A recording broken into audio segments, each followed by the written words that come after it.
जिस माइनॉरिटी को specially target किया जा रहा है, जिस माइनॉरिटी को वोट डालने से फोर्सफुल्ली रोका जा रहा था, जो तस्वीरें और वीडियोज हैं, उसी माइनॉरिटी के लोगों ने जान हथेली पर रखकर, पुलिस की धमकी को नजरअंदाज करते हुए जान हथेली पर रखकर लोकतंत्र की रक्षा के लिए सड़क पर अड़े और डटे रहे। ये तमाम भारत के लोगों ने देखा। वो महिला जो आप बार बार देख रहे हैं पिस्टल डालने वाला, वो महिला हाथ में पर्ची लेकर अड़ी हुई है। पूरे गली में महिलाएं हाथ में पर्ची ली हुई है, लेकिन पुलिस क्या कर रही थी? गांव में घुसकर बैरिकेड लगाकर मुस्लिम मोहल्ले के लोगों को धमकाकर और वहीं चेक कर रही थी, वो पर्ची है कि तुम्हारे पास? सफेद नहीं चलेगा, लाल लेके आओ। पीला है क्या? नहीं, ब्लू लेके आओ। क्या ड्रामा हो रहा था? ये सारे ड्रामे कैमरे पर है। के बाद वोट डालने न दिया जाना, तो कुल मिला के परिणाम तो सामने है। हम हताश हैं, निराश हैं, उदास हैं, और भारत के तमाम लोग जो लोकतंत्र पर जिनकी आस्था, लोकतंत्र पर जिनको गर्व है, वो शर्मिंदा हैं, वो उदास हैं। देखिए, सबसे पहले तो मुझे आश्चर्य इस बात पर है कि अब तक चुनाव आयोग की तरफ से कोई ऐसा बयान नहीं आया जिससे ये लगे कि कहीं से रिपोल होगा या फिर से पूरे विधानसभा के चुनाव को स्थगित किया जाएगा। जबकि समाजवादी पार्टी की कुंदरकी के जो प्रत्याशी हाजी रिजवान, उन्होंने चुनाव का बहिष्कार कर दिया था दोपहर के बाद, और उन्होंने ये भी कहा कि मैं काउंटिंग में भी नहीं जाऊंगा, मैं गिनती का भी बहिष्कार करता हूं। मजाक उड़ाने वालों के लिए ये कहना बड़ा आसान है कि उन्होंने हार मान लिया। इस तरह के बयान देने वालों को लोग कहते हैं कि हताश हैं, निराश हैं, चूँकि उनको पता है कि हार रहे हैं। ये भाजपा के लोग कह भी रहे हैं, इसलिए उन्होंने इस तरह का बयान दिया। लेकिन जो तस्वीरें आई हैं, केवल वो रिवॉल्वर तानने वाला मामला नहीं है, इसके अतिरिक्त कम से कम 20 ऐसे वीडियोस मार्केट में हैं ऑलरेडी, जिसकी सत्यता और प्रामाणिकता पर कोई प्रश्न चिन्ह नहीं लग सकता है, और वो दर्शाते हैं कि लोकतंत्र का मजाक उड़ाया गया है। और चुनाव में पहले 90 के दशक में हम लोग सुनते थे कि बूथ कैप्चरिंग होता था दबंगों के द्वारा। तब बैलेट पेपर हुआ करता था, और बैलेट पेपर पर बूथ पर एक फोर्स के साथ, यानी असामाजिक तत्वों के गिरोह के साथ राजनीतिक दलों के द्वारा गुंडे भेजे जाते थे, और वो जाकर अंदर ठप्पा लगाता था सैकड़ों की तादाद में, और उसे बैलेट बॉक्स में पैक कर देता था फोर्सफुल्ली, ताकत के साथ। उसे कहा जाता था बूथ कैप्चरिंग करना। बाद के दिनों में आप लोगों को याद होगा, मैं 2005 में बहुत होश में था, चुनाव लड़ा था खुद, तो टीएन शेषन का ज़माना आया। टीएन शेषन के आने के बाद हेलीकॉप्टर से निगरानी की जाती थी, ड्रोन नहीं था उस वक्त, और टीएन शेषन ने ऐसा भय बनाया था चुनाव आयोग का। भारत में पहली बार किसी को लगा कि चुनाव आयोग भी कोई एक संस्था है और उसके भी कुछ अधिकार हैं। ये टीएन शेषन ने इसका आभास कराया, इसका एहसास कराया। टीएन शेषन के ज़माने में अत्यंत शांतिपूर्वक पारदर्शी चुनाव संपन्न हुआ था। जो भी परिणाम थे वो संतोषजनक थे। बाद के दिनों में धीरे धीरे कांग्रेस जब फिर से लौटने लगी, तो कांग्रेस ने 9 से 14 के बाद, ये 5 का ज़माना है, 9 से 14 के बाद फिर एजेंसियों के दुरुपयोग का आरोप कांग्रेस पर लगा। आपको याद होगा सीबीआई को तोता की संज्ञा जो है वो कांग्रेस के शासनकाल में मिला था। भारतीय जनता पार्टी चूँकि कांग्रेस की रंगीन फोटो कॉपी है, एक होता black and white photo copy, एक होता रंगीन फोटो कॉपी। भाजपा का अपना कोई एजेंडा नहीं है, भाजपा का अपना कोई भविष्य का प्लान नहीं है। भाजपा वही कर रही है जो कांग्रेस किया करती थी। मैं जब ये बात कहता हूँ तो कुछ लोग, हमारे लोग मीन्स मुसलमान और SC ST के लोग, OBC के लोग, हमें ये कहते हैं कि नहीं, भाजपा की तुलना कांग्रेस से या कांग्रेस की तुलना भाजपा से आप नहीं कर सकते। लेकिन मैं डंके की चोट पर कहता हूँ, चाहे चुनावी प्रक्रिया हो, चाहे एजेंसियों के दुरुपयोग का मामला हो, चाहे दंगे फसाद का मामला हो, अल्पसंख्यकों के अधिकारों के हनन का मामला हो, ये सारे मामले में भाजपा और कांग्रेस में समानता लगातार दिखा। हाँ, एक चीज का फर्क रहा, भाजपा डंके की चोट पर काम करती है, बोल कर करती है, कांग्रेस चुपचाप किया करती थी, लेकिन वो सारे काम किया करती थी। तो एजेंसियों का दुरुपयोग जब शुरू हुआ तो उसमें चुनाव आयोग भी शामिल हुआ, और ईवीएम, आपको पता है ईवीएम में छेड़छाड़ का मामला तब भी भारतीय जनता पार्टी जब विपक्ष में थी तो भाजपा के नेताओं ने, यहां तक कि आडवाणी जी ने भी ईवीएम के खिलाफ बयान दिया था। और सुब्रमण्यम स्वामी जो भाजपा के वरिष्ठ नेता हैं, सुब्रमण्यम स्वामी ने तो पीआईएल भी दाखिल किया था और बहुत पुरजोर विरोध किया था ईवीएम का, तब जब कांग्रेस सत्ता में थी तब। अब वो बातें उलट गई हैं, भाजपा सत्ता में आ गई है। भाजपा सत्ता में आई तो उसी अंदाज में कांग्रेस के कथित कुछ नेता, सारे नेता नहीं, ईवीएम पर दबे जुबान सवाल उठा रहे हैं। बाकी लोग जो दुनिया में उठा रहे हैं वो तो आपकी नजर के सामने है, जनता की नजर के सामने है। लेकिन एजेंसियों के दुरुपयोग और चुनाव आयोग को पंगु बनाने का जो मसला है, वो जो शुरू से चला वो चलता चला है और अब वो हद से आगे बढ़ गया। अब चुनाव तो होता है, लेकिन चुनाव लड़ने वाले और लड़ाने वालों को यह पता ही नहीं चलता है कि चुनाव आयोग नाम की भी कोई चीज है।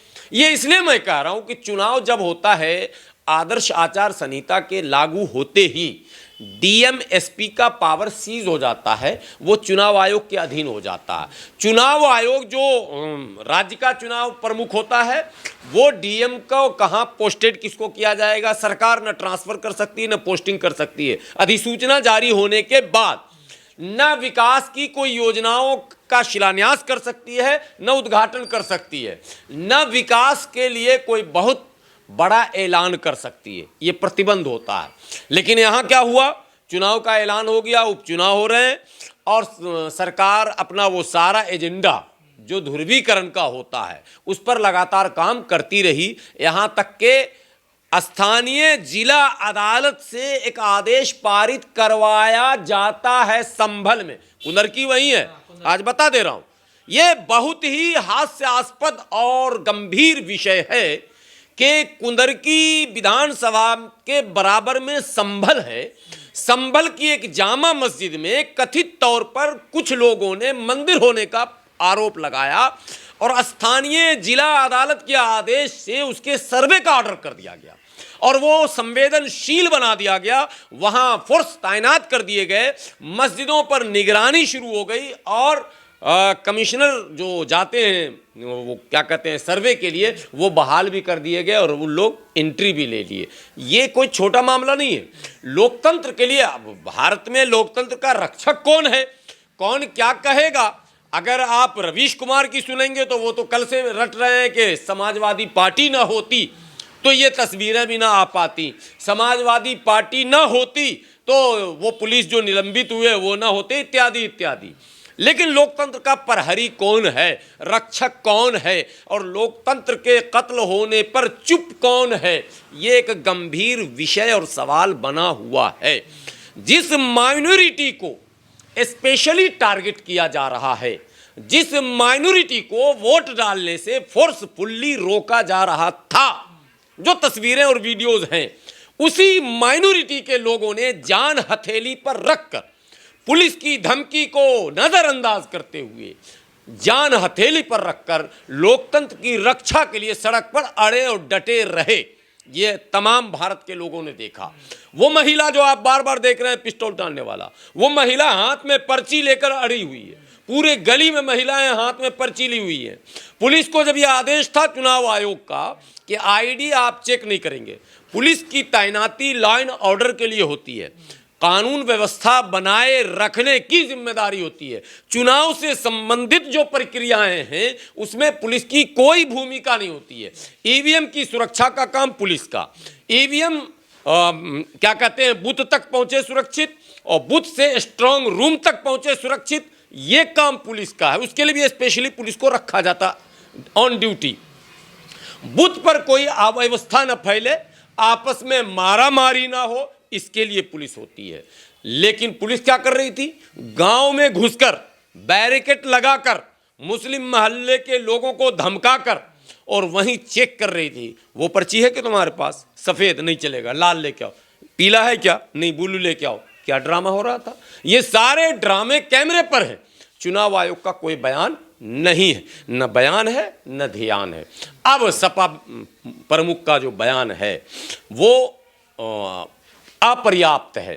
बयान तो है लेकिन अपर्याप्त है। उन्हें कल के डेट में ही, परसों के डेट में ही शाम में ऑल पार्टीज मीटिंग बुलाकर धरने पर बैठ जाना चाहिए था। चुनाव 9 के 9 सीटों का चुनाव स्थगित होना चाहिए। देश में एक संदेश जाना चाहिए कि गुंडा तंत्र नहीं चलेगा।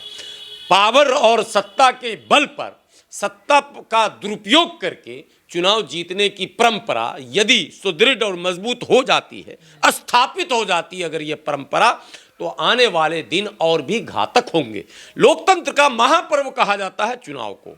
माने एक पर्व होता है, एक उल्लास होता है कि हमें अपना प्रतिनिधि चुनने का एक अवसर भारतीय संविधान हमें दे रहा, लेकिन हमें कहाँ चुनने दिया जा रहा? हमें तो रोका जा रहा। हमें तो कहा जा रहा नहीं, तुम किसको चुनने जा रहे हो? वो तो योगी जी जिसको चाहेंगे वही चुनाएगा। तो 9 के 9 सीट, एग्जिट पोल को उठाकर फेंक दो, 9 के 9 सीट भारतीय जनता पार्टी जीतने जा रही है। पहले चुनाव से पहले एक खेल जो भाजपा खेलती आ रही है उसमें तो वो सफल थी ही, यानी कि एक एक सीट पर 10-10 मुसलमान, 15-15 जहन्नम में जाए ऐसा मुसलमान जिसको चुनाव लड़ने का भूत सवार है, अल्लाह करे उसका भूत उतार दे कोई पकड़ के, योगी जी का पुलिस ही उतार दे, कमबख्त उसी की पिटाई हो जाती। जनता बेचारे को क्यों परेशान किया गया? एक तो ये भूत सवार है, अबे पैसा ज़्यादा है मुसलमान तेरे पास, चुनाव लड़ने का तो हमसे संपर्क कर ले, जन्नत भी तेरे लिए रिजर्व हो जाएगा, दुनिया में मरने के बाद तेरा लोग नाम लेंगे कि हाँ कुछ करके गया। ये चुनाव में दलाली करने के लिए 10,000 20,000 वोट को काटने के लिए, 1-2 लाख रुपये के लालच में या फिर गुरूर में, नहीं समझे, हमने कमा लिया। 2 तरह के लोग खड़े रहते हैं, सारे दलाल नहीं खड़े होते। कुछ को पैसे का इतना घमंड हो जाता है कि अगर सपा ने टिकट नहीं दिया, बसपा ने नहीं दिया, कांग्रेस ने नहीं दिया, फलां ने नहीं दिया, तो भी मैं लड़ूंगा, ठीक है, तो वो लड़ते हैं। तो 18-18, 16-16, 15-15 तो मुसलमान लड़ रहे थे कुंदरकी, मीरापुर और इस तरह के मुस्लिम बाहुल क्षेत्रों में। तो एक तो पहले ही करेला, ऊपर से नीम, पहले तो ये लड़ रहे थे चुनाव में तो वोट ऐसे ही कट के ख़त्म हो गया। उसके बाद वोट डालने न दिया जाना, तो कुल मिला के परिणाम तो सामने है। हम हताश हैं, निराश हैं, उदास हैं, और भारत के तमाम लोग जो लोकतंत्र पर जिनकी आस्था, वो लोकतंत्र पर जिनको गर्व है, वो शर्मिंदा हैं, वो उदास हैं।